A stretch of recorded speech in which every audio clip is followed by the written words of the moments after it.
नमस्कार, business plus HD टेलिभिजनको news bulletin business टुडेमा स्वागत छ। म प्रमिला खतिवडा। सुरुमा हेडलाइन्स। आत्मनिर्भरमुखी आर्थिक विकासको आवश्यकता, अत्यावश्यक वस्तुहरूमा बढ्दै गएको परनिर्भरता चिन्ताको विषय।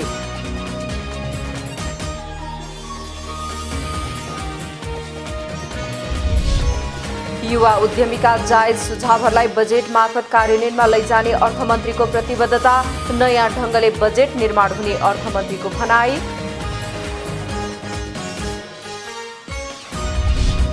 रामेछाप जिल्लाको दोरम्बा गाउँपालिकामा निर्माणाधीन शान्ति पार्क अलपत्र, आवश्यक रकम विनियोजन गरेर निर्माण कार्यलाई पूर्णता दिने गाउँपालिकाको प्रतिबद्धता।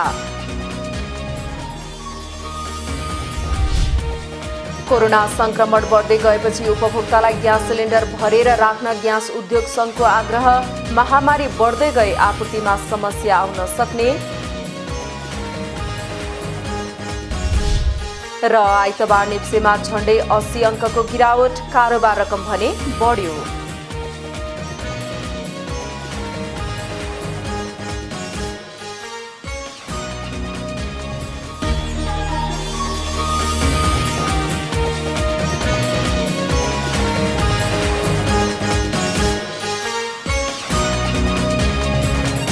बिजनेस टुडेको सुरुमा देशको बढ्दो परनिर्भरता सम्बन्धी समाचार।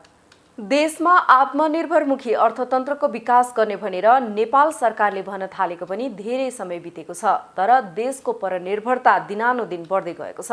आत्मनिर्भर हुने भनेर अहिलेको विश्वमा कुनै पनि राष्ट्र सबै कुरामा आत्मनिर्भर हुन सक्ने कुरा होइन र एक अर्का देशबाट केही न केही आयात गर्नै पर्दछ। तर रणनीतिक हिसाबले अत्यावश्यक वस्तुहरूमा परनिर्भरता कम गर्दै जानु अहिलेको आवश्यकता हो। तर नेपालमा खाद्यान्न लगायतका अन्य अत्यावश्यक वस्तुहरूमा समेत बढ्दै गएको परनिर्भरता सबैका लागि चिन्ताको विषय भएको छ। एक रिपोर्ट। भारतले प्याज निर्यातमा बन्देज लगाउने घोषणा गर्यो भने बजारमा प्याज पाइँदैन र पाइए पनि अत्याधिक महँगो मूल्यमा मात्रै प्राप्त गर्न सकिन्छ। प्याजको अभाव भयो भनेर सरकारका मन्त्री अनुगमन गरेर प्याजका गोदाममा छापा मार्नुपर्ने अवस्था आउने गरेको छ। बेला बेलामा समाचार पनि आउने गरेको छ। भारतले प्याजको निर्यातमा रोक लगाएपछि बढेको मूल्य चीनबाट आयात हुन थालेपछि घटेको छ। बजारमा अहिले केराउ पाइँदैन र पाइयो भने पनि गत वर्ष 80 रुपियाँमा पाउने केराउको मूल्य प्रति केजी करिब 200 रुपियाँ पुगेको छ।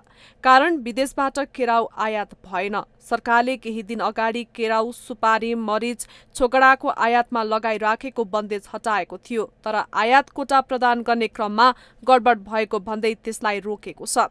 अर्को समाचार आयो, भारतले G2G लेभल अर्थात् भारतीय सरकारी कम्पनीले नेपालको सरकारी कम्पनी मार्फत रासायनिक मल बिक्री गर्न सहमति जनायो। त्यसलाई कृषि मन्त्रालयले ठूलै उपलब्धि भनेर व्याख्या गरेको छ। अब नेपालले भारतसँग G2G लेभलमा 70,000 मेट्रिक टन DAP र 1,30,000 मेट्रिक टन युरिया मल वर्षेनी खरिद गर्ने भएको छ। यी सामान्य समाचार हुन्, तर यस्ता समाचारले नेपालका सरकारहरूले लामै समयदेखि भन्दै आएका देश अब आत्मनिर्भरमुखी अर्थतन्त्रको बाटोमा अगाडि बढ्दछ भन्ने भनाइलाई अवश्य व्यङ्ग्य गरिरहेको छ। अहिलेको कोरोनाको प्रभावले देशलाई आत्मनिर्भरमुखी अर्थतन्त्रतर्फ डोर्याउनु पर्ने आवश्यकतालाई अझै प्रष्ट पारेको छ। कृषिमा हाम्रो परनिर्भरता चिन्ताको विषय भएको छ। यसतर्फ जति कुरा गरे तापनि स्थितिमा सुधार देखिएको छैन। विदेश, त्यो पनि दक्षिण अमेरिकी देशहरूबाट कतिपय खाद्यान्न आयात भइरहेको छ। अर्को विषय रासायनिक मल कारखानाको हो। नेपालमा रासायनिक मल कारखाना स्थापनाका लागि ऊर्जा उपलब्ध नभएको भनेर विगतमा यसतर्फ कुनै सोच नै राखिएन। अहिले वर्षायाममा बिजुली बढी हुने भनेर चिन्ता व्यक्त हुन थालेको छ, तर योजनाहरूको तारतम्य हुँदो हो त माथिल्लो तामाकोसी आयोजना निर्माण सम्पन्न हुँदा रासायनिक मल कारखाना पनि स्थापना भइसक्थ्यो। अर्को कुरा, रासायनिक मल जस्तो कृषकका लागि अत्यावश्यक वस्तु उत्पादन गर्ने कारखाना स्थापनाका लागि नाफा र नोक्सानको हिसाब गर्नु पनि उचित हुँदैन। एक हिसाबले यो पनि रणनीतिक विषय हो। अहिले विश्व अर्थतन्त्रमा लाभ हानिका साथै रणनीतिक पक्षलाई पनि उत्तिकै ध्यान दिने गरिएको छ। एक हिसाबले यो पनि रणनीतिक विषय हो। अहिले विश्व अर्थतन्त्रमा लाभ हानिका साथै रणनीतिक पक्षलाई पनि उत्तिकै ध्यान दिने गरिएको छ र नेपालले पनि अत्यावश्यक वस्तुहरू जो जीवन र मरणका विषय छन् त्यस्ता वस्तुहरूको परनिर्भरतालाई कम गर्दै लानुपर्ने देखिन्छ। यसभन्दा बाहेक भारतले मल दिने भयो भनेर खुसी व्यक्त गर्दा भारतले नेपाल विरुद्ध पटक पटक गर्दै आएको नाकाबन्दीको विगतलाई पनि हेक्का राख्न जरुरी देखिन्छ। आत्मनिर्भरमुखी अर्थतन्त्रको वकालत गर्ने गरिए तापनि देश हरेक दिन परनिर्भरतातर्फ नै गएको देखिएको छ। आत्मनिर्भरमुखी अर्थतन्त्रको विकासका लागि कुरा होइन, नतिजामुखी काम गर्ने प्रतिबद्धताको जरुरी रहेको छ। दाङको भालुवाङ विभिन्न कारणले वर्षौंदेखि पछाडि परिरहेको छ, तर लुम्बिनी प्रदेशको स्थायी राजधानी घोषणा भएसँगै यो क्षेत्रले बिस्तारै मुहार फेर्न थालेको छ।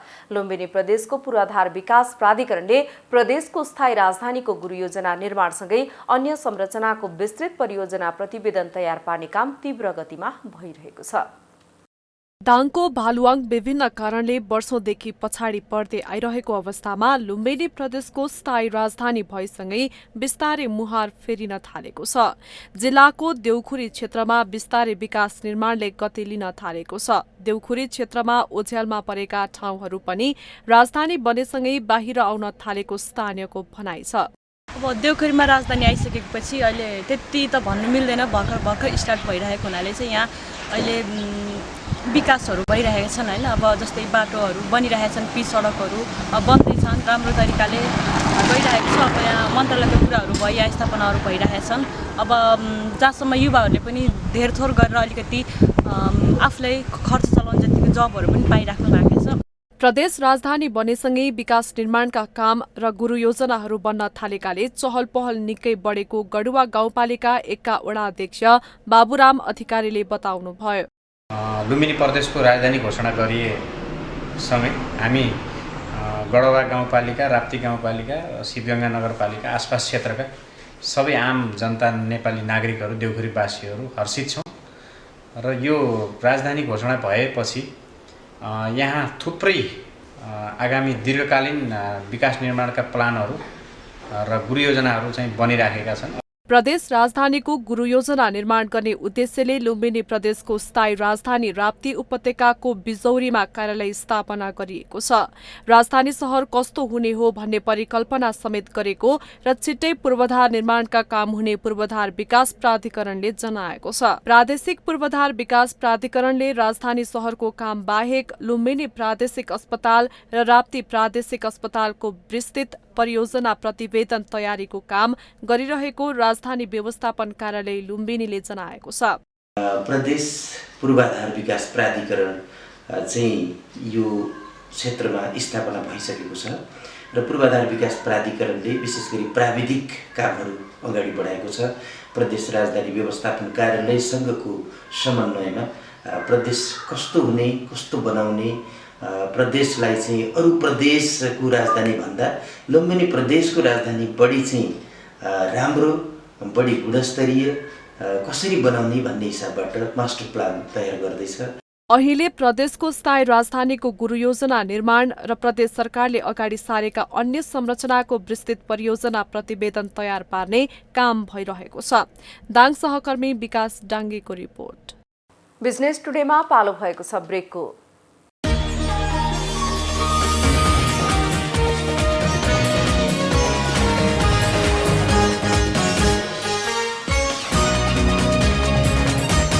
ब्रेकपछि पुनः स्वागत छ। अब बाँकी समाचार। अर्थमन्त्री विष्णुप्रसाद पौडेलले युवा उद्यमीका जायज सुझावहरूलाई बजेट मार्फत कार्यान्वयनमा लैजाने बताउनु भएको छ।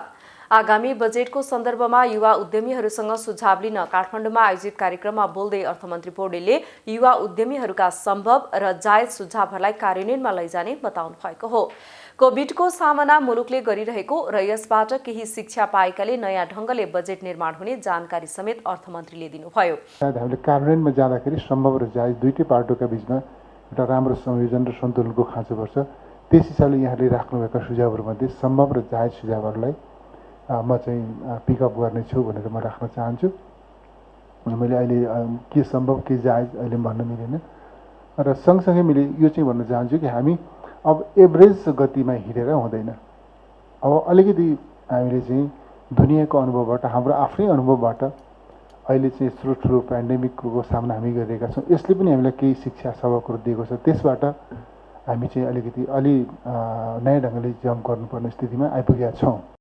अर्थतन्त्रको पुनरुत्थानको सामान्य रूपले उन्नति प्रगति मात्रै गरेर नपुग्ने भएकाले अब नीतिगत हस्तक्षेप आवश्यक रहेको पनि उहाँले प्रश्न पार्नुभयो। कार्यक्रममा युवा उद्यमीहरूले भन्सारमा न्यून बिजीकरण, एग्रो प्रशिक्षण जोन, उद्योगको लाइफ, लगानी, बैंक र फाइनान्स, यसैगरी बिजुलीको डिमान्ड शुल्क, निर्यातमा भएका समस्याहरू, स्टिल उद्योगको समस्याहरूको विषय, स्टार्टअप पोलिसी लगायतका विषयमा सुझाव दिएको छ। त्यसबाहेक चलचित्र क्षेत्रका समस्या, युवा उद्यमीहरूलाई प्रोत्साहित हुने गरी कर निर्धारण गर्नुपर्ने, जलविद्युत परियोजनाहरूको क्षमता बढाउने लगायतका विषयमा समेत उद्यमीहरूले सुझाव दिएका छन्। रामेछाप जिल्लाको दोरम्बा गाउँपालिकामा निर्माणाधीन शान्ति पार्क अलपत्र परेको छ। 2066 साल यता 2 करोड 50 लाख रुपैयाँ बजेट खर्च भइसकेको भए पनि पार्क निर्माणको कार्य भने अलपत्र परेको हो। एक रिपोर्ट।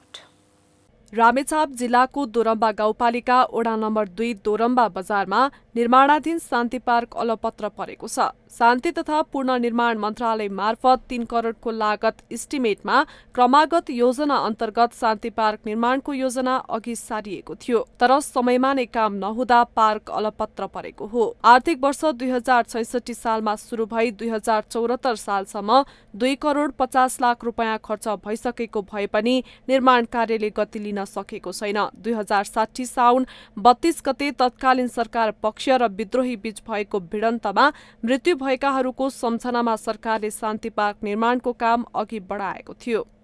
यो शान्ति पार्क चाहिँ शान्ति मन्त्रालयबाट चाहिँ धेरै रकमहरू आए, 1.5 करोडको चाहिँ संरचनाहरू बनायो र स्थानीय सरकार आएपछि यो खासै यसको चाहिँ संरक्षण भएन।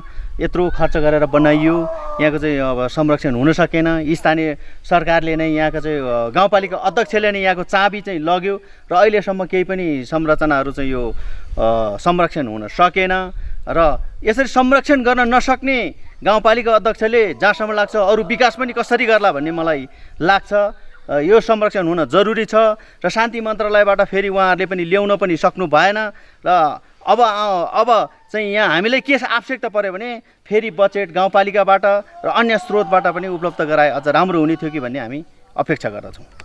शान्ति पार्कमा प्रतीक्षालय भवन, शौचालय, घेराबार लगायतका संरचनाहरू निर्माण गरिने र पार्कभित्रै रिङ रोड समेत निर्माण गरिने इस्टिमेटमा उल्लेख गरिएको छ। हाल पार्कमा प्रतीक्षालय, शौचालय निर्माण भइसकेका छन्, तर शौचालयमा झ्याल ढोका राख्न बाँकी नै छ भने पार्कमा लगाएको घेराबार पनि भत्किसकेको छ। देश संहितामा गएर स्थानीय सरकारको निर्वाचन भएसँगै शान्ति तथा पुनर्निर्माण मन्त्रालयले बजेट दिन छाडेपछि पार्क निर्माणको काम अलपत्र परेको हो।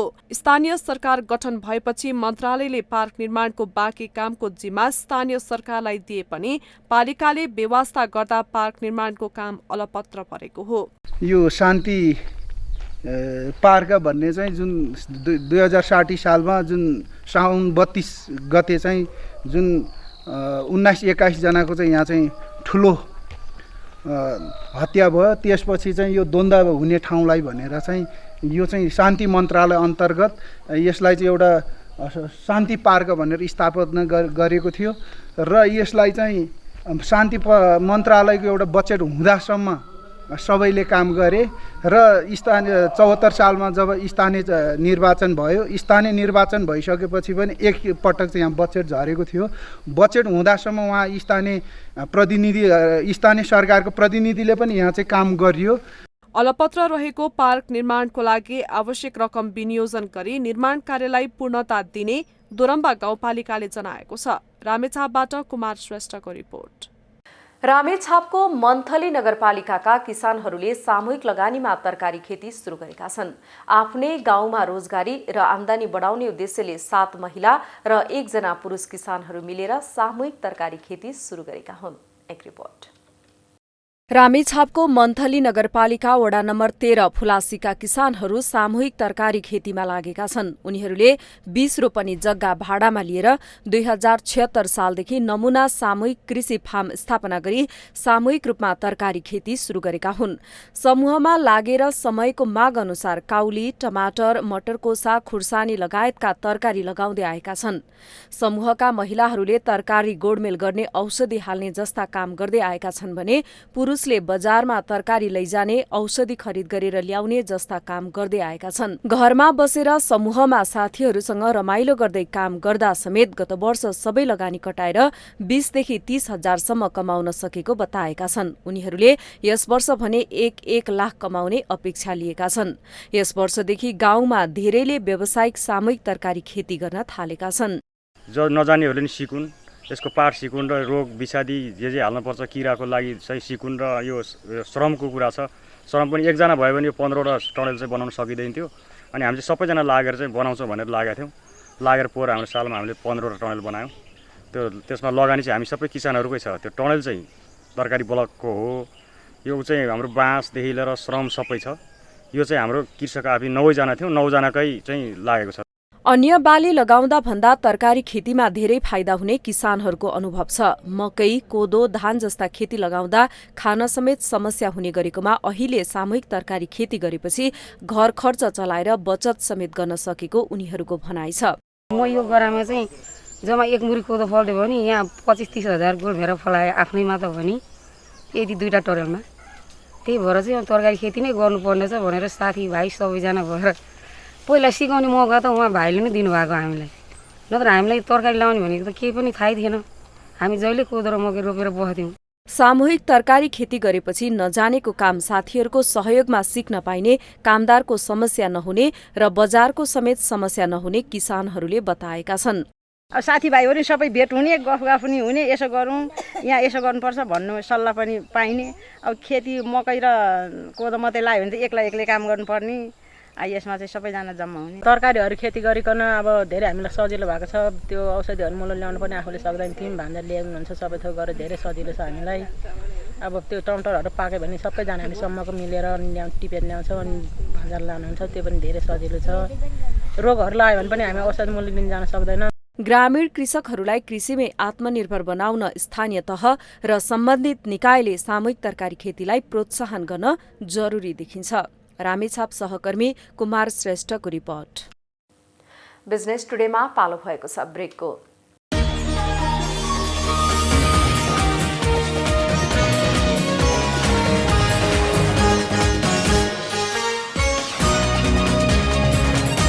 बिजनेस टुडेमा पुनः स्वागत छ। अब बाँकी समाचार। कोरोना संक्रमण बढ्दै गएपछि उपभोक्तालाई ग्यास सिलिन्डर भरेर राख्न ग्यास उद्योग संघले आग्रह गरेको छ। महामारी बढ्दै गए आपूर्तिमा समस्या आउन सक्ने नेपाल एलपी ग्यास उद्योगले जनाएको छ। कोरोना महामारीका कारण आपूर्ति व्यवस्थामा असहज स्थिति आउन सक्ने भन्दै खाली रहेका सिलिन्डर भर्न उपभोक्तालाई आग्रह गरेको छ। महामारीको समयमा उपभोक्ताले ग्यासको अभाव भोग्नु नपरोस् भनेर पहिले नै सूचित गराइएको संघले जानकारी दिएको छ। छिमेकी राष्ट्र भारत लगायत नेपाल पनि कोरोनाको दोस्रो लहर सुरु भएको छ। यसबाट दैनिक उपभोग्य वस्तुको आपूर्तिमा समस्या आउन सक्ने अनुमान गरिएको छ। नेपाल आयल निगमले पनि ग्यासको अभाव हुन नदिने तर्फ सचेत गराउँदै भण्डारण क्षमता अनुसार मौजात राख्न ग्यास उद्योगीलाई पत्र लेखेको छ। गत वर्ष कोरोना भाइरस नियन्त्रण गर्न सरकारले आकस्मिक रूपमा लकडाउन गरेसँगै ग्यासको हाहाकार मचिएको थियो। आपूर्ति नियमित हुँदा पनि उपभोक्ताले एकैपटक खाली सिलिन्डर भर्न खोज्दा केही दिन वितरणमा समस्या देखिएको थियो। हाल नेपालभर दैनिक 1 लाख सिलिन्डर ग्यासको माग रहेको छ। ग्यास उद्योगीसँग 15,000 मेट्रिक टन एलपी ग्यास भण्डारण क्षमता रहेको छ। उद्योगीसँग कुल भण्डारणको 80% एलपी ग्यास मौजात रहेको नेपाल ग्यास उद्योग संघले जानकारी दिएको छ। आइतबार नेप्से परिसूचक ओह्रालो लागेको छ। गत बिहीबारको तुलनामा नेप्से सूचकमा करिब 80 अङ्कको गिरावट आएको छ। साताको पहिलो दिनको कारोबारमा नेप्से 75.79 अङ्कले घटेर 2572.22 बिन्दुमा पुगेको छ। आइतबार नेप्से परिसूचक घटे पनि कारोबार रकममा पनि वृद्धि भएको छ। आइतबार 7 अर्ब 28 करोड रुपैयाँ भन्दा बढीको शेयर कारोबार भएको हो। गत बिहीबारको तुलनामा यो कारोबार रकम करिब 2 अर्ब रुपैयाँ बढी हो। आइतबार 215 कम्पनीका 1 करोड 46 41,90,000 भन्दा बढी किता सेयर खरिद बिक्री भएको छ।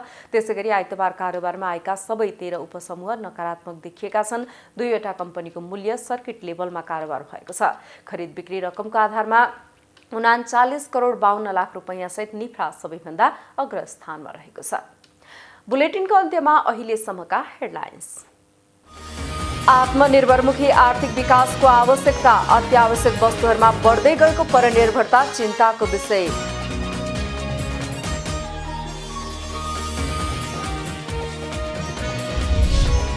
युवा उद्यमीका जायज सुझावहरूलाई बजेट मार्फत कार्यान्वयनमा लैजाने अर्थमन्त्रीको प्रतिबद्धता, नयाँ ढङ्गले बजेट निर्माण हुने अर्थमन्त्रीको भनाई। रामेछाप जिल्लाको दोरम्बा गाउँपालिकामा निर्माणाधीन शान्ति पार्क अलपत्र, आवश्यक रकम विनियोजन गरेर निर्माण कार्यलाई पूर्णता दिने गाउँपालिकाको प्रतिबद्धता। कोरोना संक्रमण बढ्दै गएपछि उपभोक्तालाई ग्यास सिलिन्डर भरेर राख्न ग्यास उद्योग संघको आग्रह, महामारी बढ्दै गए आपूर्तिमा समस्या आउन सक्ने। र आइतबार नेप्सेमा झण्डै 80 अङ्कको गिरावट, कारोबार रकम भने बढ्यो।